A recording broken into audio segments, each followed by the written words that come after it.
Bismillahirrahmanirrahim. Assalamualaikum warahmatullahi wabarakatuh. Saudara-saudara sekalian, saya hormati para peserta mata kuliah seminar linguistik Arab dimanapun saat ini di ruangan ini telah menyimak dan mendengarkan sama-sama pertemuan kita pada hari ini, yang mana pada hari ini kita akan mengkaji, membahasnya mengenai linguistik Arab modern dengan berbagai tokoh-tokoh yang ada di dalamnya beserta karya-karya yang telah diciptakannya. Di sini pada materi kali ini kita akan mencoba membuat inspirasi. Semoga ini bisa dijadikan sebagai salah satu acuan untuk dalam rangka pembuatan proposal judul, pembuatan analisis dalam karya-karya selanjutnya dalam bentuk makalah dan dalam bentuk mungkin juga bisa digunakan dalam bentuk karya ilmiah atau skripsi ke depan. Jadi ini perlu kita mau perkenalkan kepada saudara-saudara sekalian berbagai karya-karya tokoh dari linguistik Arab modern ini. Saudara-saudara sekalian, dalam melihat perkembangan linguistik Arab dari waktu ke waktu, kita bisa melihat berbagai latar belakang atau peristiwa yang telah dilakukan oleh para tokoh linguistik modern ini. Namun sebelumnya, saudara sekalian, saya ingin memberikan penjelasan lebih ringkas saja tentang sebenarnya bahasa Arab itu tergolong dalam rumpun bahasa apakah itu. Jadi perlu saudara-saudara ketahui bahwasanya di dalam bahasa itu terbagi atas yang biasa kita kenal dalam rumpun-rumpun bahasa, itu terbagi atas berbagai rumpun. Jadi bahasa Indonesia misalnya itu kan termasuk dalam kategori rumpun bahasa Austronesia. Dan selain itu ada lagi namanya rumpun Indo-Eropa, ada rumpun bahasa yang Semit ini. Nah, sekarang kita lihat kalau dalam bahasa Arab sesungguhnya itu adalah merupakan salah satu bahasa Semit yang dikategorikan sebagai rumpun bahasa Afro-Asiatik namanya. Jadi itu bahasa Arab ya sebagai bahasa, salah satu bahasa Semit yang dikategorikan dalam rumpun bahasa Afro-Asiatik. Kemudian selanjutnya saudara sekalian, di dalam fakta kesejarahannya mengenai bahasa Arab ini secara historis dikatakan bahwa sesungguhnya huruf-huruf Arab, tulisan Arab itu pernah pertama kali ditemukan di dunia pada sekitar namanya di Syria, namanya di Nemara.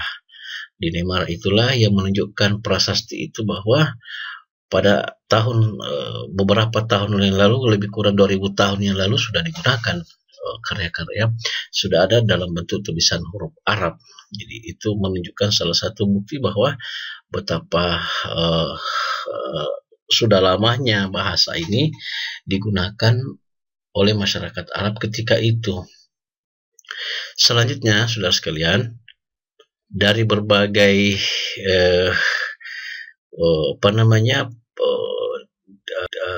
bahasa Arab di Semenanjung Arab itu ternyata sudah kita bisa telusuri dari hasil penemuan sejarah yang ada bahwa memang sejak dulu bahasa Arab sudah digunakan sebagai sebuah bahasa komunikasi yang digunakan secara bervariasi dalam bentuk dialek-dialek yang ada di kawasan-kawasan penduduk setempat.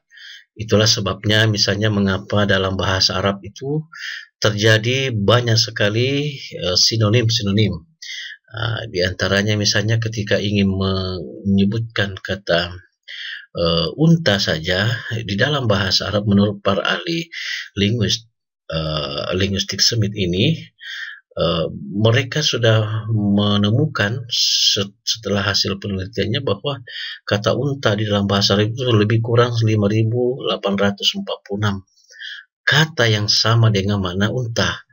Ini salah satu pengaruhnya sebenarnya adalah karena disebabkan oleh banyaknya varian atau dialek-dialek yang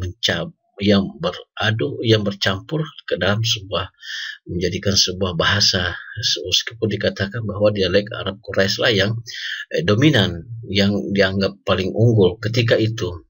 Tetapi tidak mustahil ketika berkembang bahasa dialek Quraisy ini, saudara-saudara sekalian, ternyata bahasa-bahasa setempat juga terserap di dalamnya, sehingga menimbulkan berbagai macam varian-varian dialek-dialek pada makna yang sama. Misalnya kata unta tadi, demikian pula misalnya kata dalam menyebutkan kata singa saja itu di dalam, menurut para ahli sejarah bahasa, menunjukkan itu ada 500 padanan katanya yang sama dengan makna singa itu.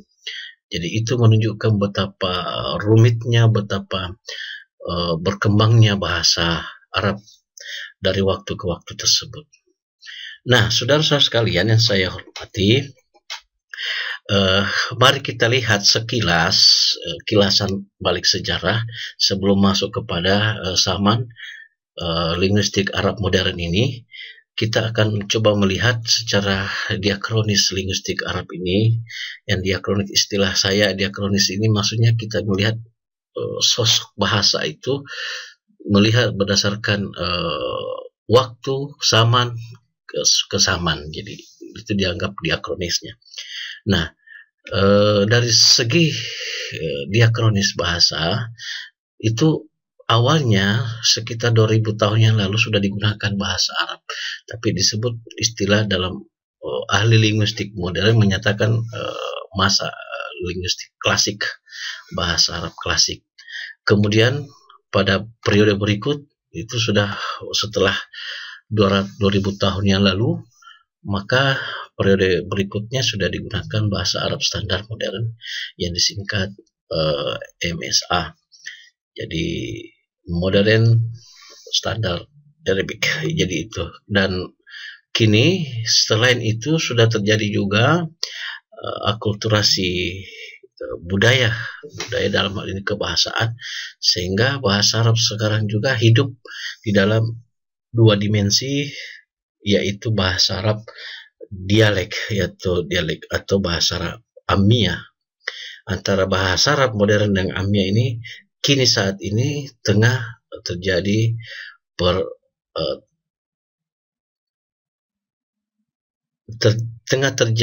percampuran sedemikian rupa, sehingga para linguistik Arab modern pada saat ini mengistilahkannya sebagai bahasa Arab Pus-Ammiyah. Jadi terjadi antara percampuran antara bahasa Pusha dan bahasa Ammiyah, sehingga dia singkat saja, wah sekarang ini katanya merupakan bahasa Pus-Ammiyah namanya. Berikut saudara-saudara sekalian, kita melihat bahwa bahasa Arab modern standar itu yang digunakan di sebanyak 22 negara Arab sebagai bahasa resminya, baik tulisan maupun lisan, digunakan kepada 22 negara. Di dalam bahasa standar, dalam bahasa modern itu saat ini telah digunakan di berbagai, dan kita bisa melihat, saya ingin memaparkan di sini tentang bagaimana apa yang membedakan secara signifikan antara bahasa klasik tadi yang sekitar 2000 tahun yang lalu telah digunakan dibandingkan dengan masa modern itu. Jadi bisa kita lihat di dalam layar ini mengenai bahasa Arab modern dan bahasa Arab klasiknya. Di dalam bahasa Arab modern, sesungguhnya menurut para linguistik Arab ini, para ahli mengatakan bahwa sesungguhnya hanya terletak pada perkembangan perbendaharaan katanya saja. Jadi untuk menunjukkan bahwa bahasa Arab itu modern, sesungguhnya dari kosakata saja yang kelihatan bahwa perkembangannya dari waktu ke waktu, karena terjadi kosakata-kosakata yang demikian terserap oleh kata-kata asing. Nah, kemudian yang kedua, perbendaharaan kata mengiringi perkembangan zaman. Jadi misalnya istilah-istilah modern, teknologi, komputer dan sebagainya itu pun terserap ke dalam bahasa Arab modern saat ini. Sedangkan di dalam bahasa Arab klasik, saudara-saudara sekalian, kita bisa lihat bahwa itu merupakan stagnan. Jadi klasik itu hanya stagnan dan mengacu kepada kebiasaan lama. Jadi antara kebiasaan lama dengan tradisi modern itu membuat juga perbedaan di dalam bahasa Arab itu sendiri. Kemudian umumnya masyarakat Arab, ya ini yang menjadi masalah sebab umumnya masyarakat Arab senang menggunakan bahasa Amiyah, dialek lokal setempat. Sebab menurut penelitian para ahli linguistik modern saat ini, ketika misalnya bercengkrama di luar dari bahasa pertemuan resmi, mereka lebih senang menggunakan bahasa-bahasa lokal atau dialek atau Amiyah. Jadi ketika dia di kantin, ketika berada di dalam pertemuan-pertemuan non formal, mereka lebih senang menggunakan bahasa Arab jenis dialek ini atau Amiyah ini. Nah, mengapa penting saya tampilkan di sini, saudara-saudara sekalian? Karena sebentar kita akan melihat berbagai varian atau dialek-dialek di dalam bahasa Arab supaya ada pemahaman sederhana kita tentang bahasa Arab sesungguhnya seperti apa saat ini kondisinya.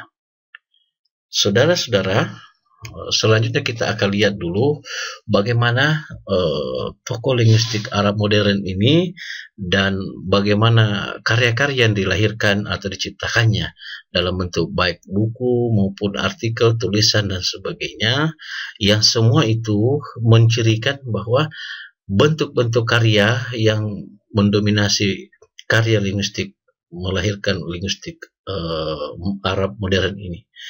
Yang pertama kita lihat ada yang nama yang paling masyhur juga terkenal yang bernama Ali Abdul Wahid Wafi, di mana beliau adalah seorang tokoh, seorang guru besar sosiologi yang berasal dari Universitas Kairo.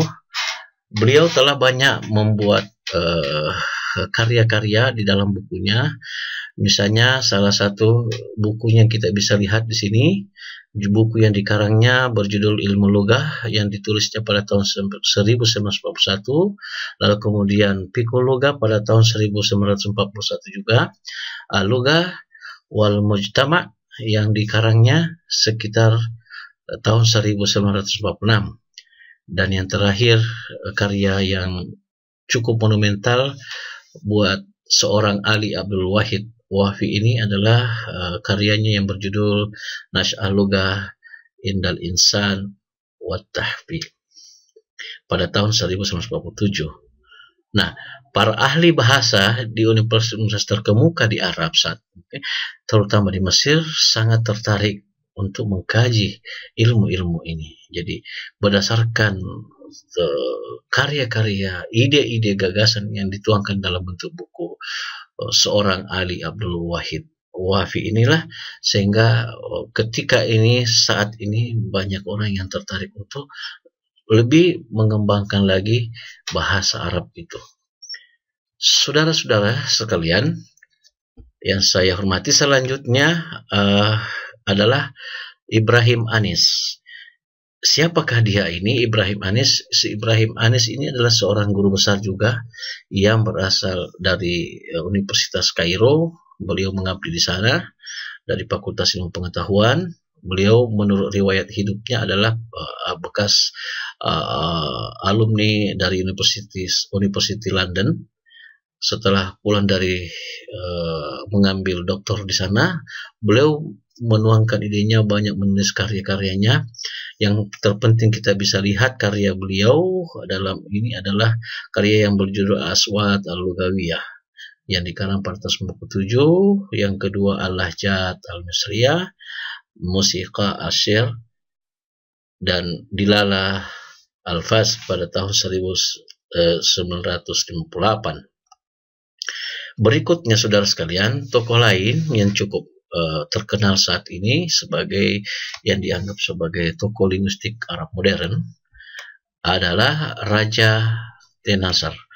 Beliau ini adalah telah banyak juga menghasilkan karya-karya dalam bentuk buku dan karya tulis lainnya, terutama yang terkenal yang sempat direkam oleh sejarah ialah buku yang berjudul The Structure of Arabic from Sound and Sentence, Sound to Sentence ya, pada tahun 1967, di mana beliau dalam karya ini menganalisis struktur bahasa Arab berdasarkan linguistik modern secara komprehensif. Jadi pada saat itu seorang Raja Nasr ini sudah memulai kajiannya tentang bagaimana bahasa Arab itu dikaji secara komprehensif.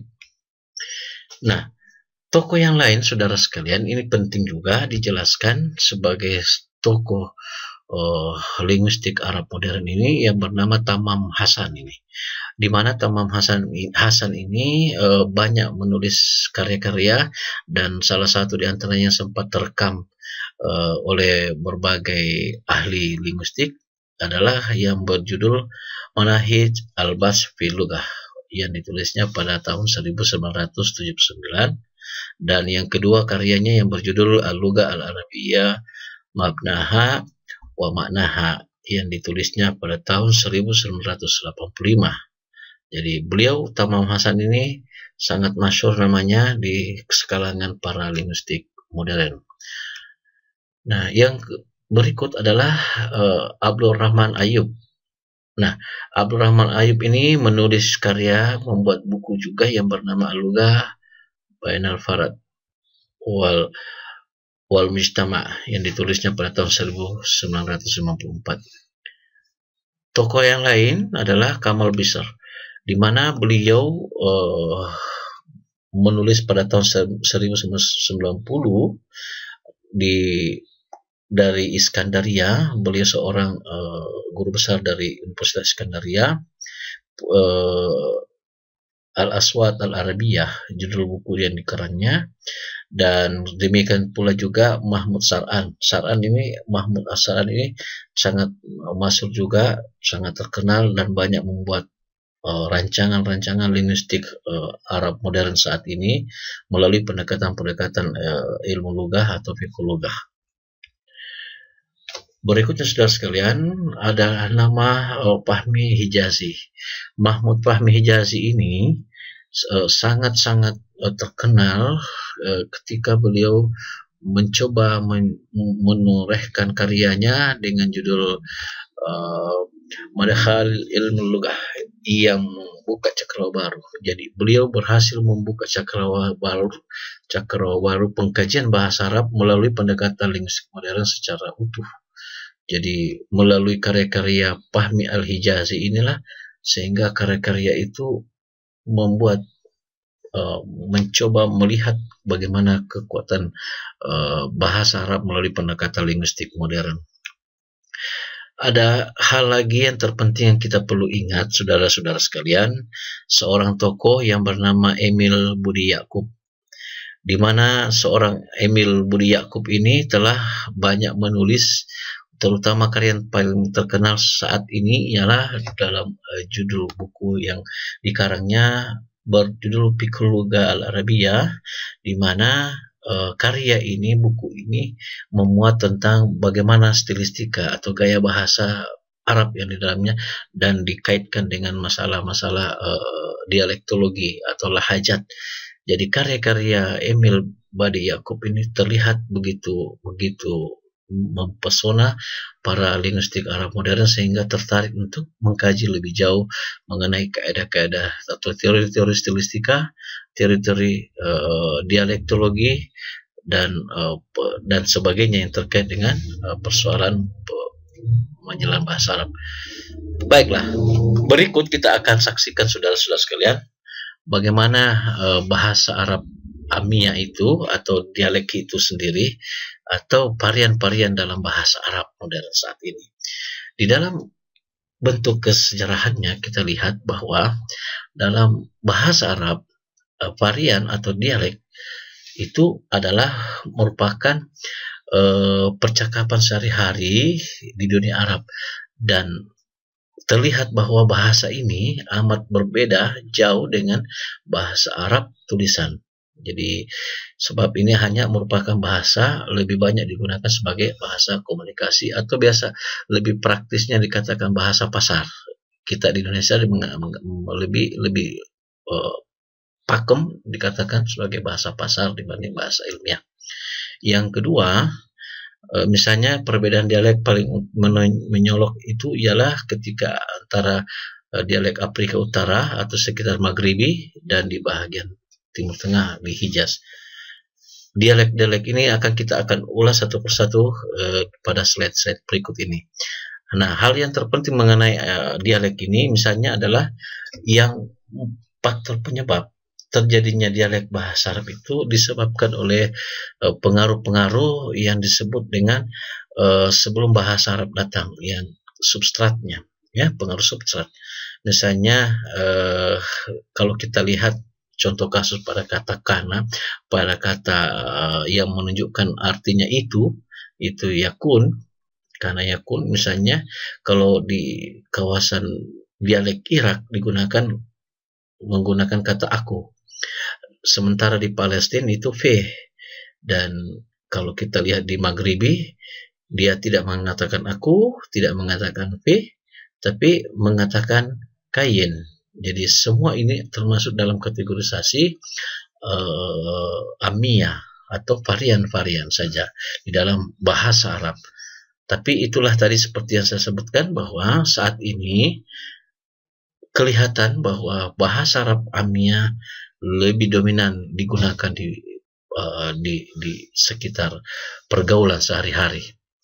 Kan misalnya kalau kita lihat dengar misalnya ketika kita berada di Saudi Arabia, di mana orang-orang pasar, orang-orang di pergaulan sehari ketika ingin menyatakan mau kemana misalnya, beliau tidak mengatakan ila aina tasab, tapi hanya mengatakan fentaroh. Ini salah satu contoh. Seperti inilah model atau potret bahasa Arab amiyah saat ini, dialek atau variannya. Nah, saudara-saudara sekalian, berikut saya akan mencoba memberikan sedikit tentang bagaimana potret atau gambaran dialek yang ada di dunia Arab saat ini. Ada beberapa gambaran yang bisa saya sampaikan. Misalnya contoh dialek Mesir itu jadi varian atau dialek bahasa Arab modern saat ini itu di Mesir saja misalnya itu digunakan lebih kurang 76 juta rakyat Mesir. Jadi kelihatannya lebih dominan orang cenderung menggunakan bahasa Arab amiyah. Baik, sebenarnya kalau kita lihat bagaimana dialek Maghribi itu penuturnya lebih kurang sekitar 20 juta orang yang dominan di Afrika Utara. Demikian pula dialek Arab Timur, di dialek Arab Timur ini digunakan di sekitar Oman, Arab Saudi, dan sebahagian di Irak bahagian baratnya. Jadi itu disebut dialek Arab Timur namanya, ya. Jadi saya ulangi, dialek Arab itu ada dialek Mesir, dialek Maghribi, dialek Arab Timur, dan sebagainya. Nah, berikut dalam kaitan dialek Arab ini atau varian-varian bahasa Arab saat ini, ada lagi yang disebut dengan dialek Irak, yaitu ada sedikit perbedaan khusus antara dialek utara dan selatan di Irak. Jadi antara kawasan geografis utara dan selatan saja sudah bisa membedakan, sudah menimbulkan varian-varian atau dialek-dialek dalam bahasa Arab modern. Nah, jadi kalau kita lihat di sini antara bagian utara dan selatan, ya itu mungkin apakah ketika itu juga yang bisa, apakah itu faktor disebabkan adanya varian yang berbeda atau dialek ini sehingga kedua kawasan ini tidak bisa bersatu, ya. Kita lihat antara katakanlah belum lagi masuk pada faktor Sunni dan Syiahnya dan seterusnya. Mungkin ini hanya baru asumsi.